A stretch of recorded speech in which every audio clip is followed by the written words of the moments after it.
Ayun na nga mga Mars, another day, another vlog.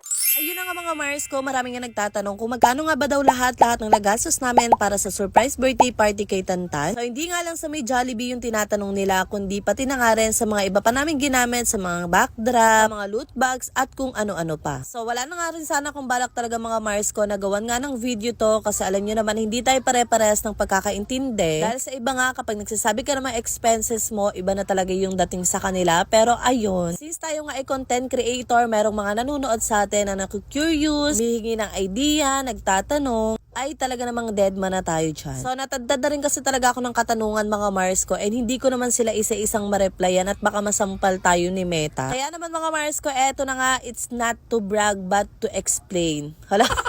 So ito, explain ko na nga lahat mga Mars ko, para naman in case nga na gusto nyo or binabalak nyo nga magpa-party rin sa anak nyo sa may Jollibee, eto na yun. So bali mag-i-start nga muna ako sa may backdrop. Since yung backdrop nga yung isa talaga sa iniintindi or iniisip ko before ako mag-book ng party, kasi gusto ko talaga yung meron pang mga ibang kekemehan, yung meron pang mga design ng mga balloons, may picture ni Tantan, ganun. So doon, meron sana ako ma-avail na gagawa ng backdrop niya worth 2,000, tapos akin yung ibang gamit, mga balloon, ganun. So dapat i-grab ko na yon, kaso hindi nga siya available nung time nga ng birthday ni Tantan. So ang nangyari nga mga Mars ko is nag-DIY na lang kami. So bumili na lang ako ng mga balloons, nagpa-print ako sa tarpaulin, bumili ako ng backdrop stand, ganun. And sa DIY ko na yon mga Mars ko, ayan, inabot nga po kami ng 1,500 pesos. So lahat-lahat na yun mga Mars ko, sa makikita nyo sa screen, ayan po yung naging kinalabasan nung pagdi-DIY namin, na worth 1,500 lang. Tapos doon naman sa DIY giveaway naman, inabot lang naman yon ng 700 pesos. So magkakaroon ka na ng 20 pieces na pang giveaway. Tapos sa loot bags naman mga Mars ko, kasama na nga yung mga lagayan, mga candies. So inabot naman yon ng 4,600. And since nag-DIY nga din pala kami ng pa-prize nga sa mga sasali sa mga games, ayan, so bali ito naman is worth 400 pesos. Kasama na nga po yun, DIY nga namin na paper bag. And ito mga Mars ko, para naman sa OOTD namin. So yung family polo shirt nga namin, tapos yung long sleeve niya nga is nagkakahalaga yon ng 1,200, kasama na yung kanyang shoes. And para naman sa gift sa kanya is worth 2,500 naman. So depende naman sa inyo mga Mars ko kung ano yung i-gift nyo. Pero ayun nga yung naging gift namin sa kanya, yung bike, kasi ayun yung request niya. Tapos sa cake naman mga Mars ko, bali nagpa-customize na nga lang din kami ng cars na cake. Worth 1,200 naman yun mga Mars ko. And then naman dun nga sa kanyang pre-birthday photoshoot, ang mga ginamit ko para sa mga invitation. So worth 1,000 pesos lang yun mga Mars ko. 45 minutes na siya, Andy shot, pwedeng family picture, pwedeng solo picture. So kung gusto nyo magpa-photoshoot doon mga Mars ko, ilalagay ko na lang yung page kung saan kami nagpa-photoshoot. And then yung photographer nga doon mga Mars ko, kinuha ko na nga rin siya para nga sa birthday mismo ni Tantan. So up to 2 hours nga na pagpipicture, Andy shot mga Mars ko, worth 2,500 siya. Pero since nag-extend nga kami ng oras, nag-additional pa kami ng 500 pesos, kaya naging 3,000 pesos para sa photographer. And para naman sa photo booth mga Mars ko, ang in-avail nga pala namin doon is yung photo strip, half standy and half magnet na siya. So ayun naman mga Mars ko, worth 2,800 naman siya. So hindi na ako nag-extend doon, kaya fix na siya sa 2,800. And then mga Mars ko, nandito na nga tayo sa pinaka-final kung saan naman yung mga party fees sa Jollibee, at kung magkano nga ba yung nagastos namin para sa food, at kung magkano nga ba daw ang mga extend or additional. So nung nagpa-reserve nga kami mga Mars ko, ang reservation talaga nila is 2,500. At ang inclusion nga nun, 30 pieces invitation, 30 pieces party hat, 30 pieces name tags, 30 pieces activity 3 months, and 10 loot bags. So meron na nga rin siyang game prizes, and kasama na dun yung host, and 30 minutes na appearance ni Jollibee or ng mascot na pinili nyo. And kung mag-a-add nga pala kayo ng mascot, ay meron siyang bayad ulit na 1,000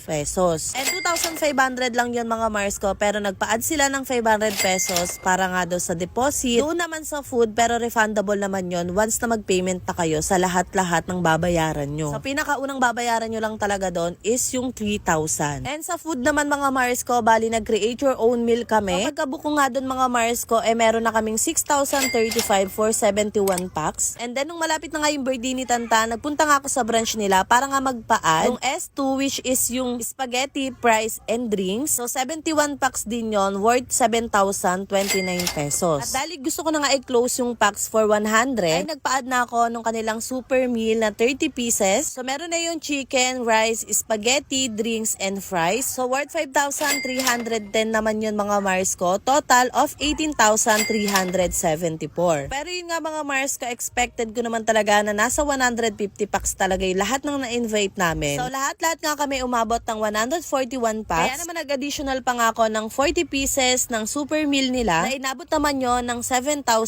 pesos. So lahat-lahat nga sa food mga Mars ko ay inabot nga po siya ng 25,454. And then since nagpa-photobooth nga kami ay may bayad nga po pala doon ng 500 pesos para nga sa kuryente. Dahil meron nga kaming pa-program yung 7-7 and na-extend nga yung hours namin ng 30 minutes kaya naman nag-additional pa kami ng 500 pesos. So, sayang nga lang din mga Mars ko hindi available yung Sunday nila that time kaya naman hindi na kami nabigyan. So ayun pa naman yung inaabangan din ng mga kids kasi nabanggit ko sa ibang kids. Pero ayun, wala naman na tayong magagawa. So bali ang total nga pala ng lahat-lahat kasama na ang party fee, extension fee, electric fee. So, inabot po dito sa may Jollibee nga po is worth 27,954. And kung pagsasama-samahin ko i-total yan mga Mars ko, kulang-kulang 50,000 pesos nga po lahat-lahat ng nagastos namin para sa surprise birthday party ni Tantan. So disclaimer lang mga Mars ko, ito nga po mga sinabi ko ay base lang po sa mga ginawa ko or sa mga DIY at binayaran ko. So depende pa rin naman sa inyo kung ano nga bang food yung i-avail nyo, kung ano nga ba yung mga gagamitin nyo, kung magpo-photo booth, photographer, or kung ano man pa ang gagawin nyo. So ayun mga Mars ko, sana nga naintindihan yung explanation ko. So kung tatanungin nyo naman mga Mars ko kung worth it nga ba mag-party sa Jollibee, yes na yes mga Mars ko, super worth it kasi lahat talaga nag-enjoy, lahat umuwing busog, lahat nagkaroon. At ang isa sa pinaka naging worth it doon, naging success yung surprise birthday party namin kay Tantan. O siya mga Mars ko, hanggang dito na lang muna. Yun lang. Bye-bye.